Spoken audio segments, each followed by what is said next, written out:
എൻ്റെ കുഞ്ഞുനാളിലുണ്ടല്ലോ അച്ഛൻ മീൻ പിടിക്കാൻ വേണ്ടി കടലിൽ പോകുന്ന സമയത്ത് അച്ഛൻ ശരിക്കും പറഞ്ഞു കഴിഞ്ഞാൽ ഒരു പാതിരാത്രി 1 മണി 1:30 അച്ഛൻ പോവുക.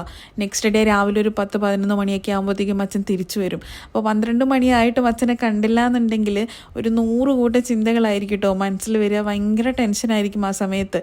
എനിക്ക് മാത്രമല്ല അമ്മയ്ക്കായാലും. ഞങ്ങളിങ്ങനെ ഓരോന്ന് പറഞ്ഞുകൊണ്ട് നിൽക്കും. കാരണം എന്ത് പറ്റി, വല എന്തെങ്കിലും പറ്റിയിട്ടുണ്ടാവുമോ, എൻജിൻ എന്തെങ്കിലും മോശമായിട്ടുണ്ടാവുമോ, പിന്നെ കാറ്റ് എന്തെങ്കിലും ഇതായിട്ടുണ്ടാവുമോ, അച്ഛൻ സേഫ് ആയിരിക്കുമോ അതിൻ്റെ അകത്തു നിന്നൊക്കെ ഒരു 100 കൂട്ടം ചിന്തകളായിരിക്കും നമ്മുടെ മൈൻഡിൽ. ഓരോ തോണിക്കാർ വന്ന് പോകുമ്പോഴും നെക്സ്റ്റ് നമ്മളിങ്ങനെ പ്രതീക്ഷയോടെ കാത്തിരിക്കും അടുത്തത് എൻ്റെ അച്ഛൻ്റെ തോണി ആയിരിക്കും എന്നുള്ളത്.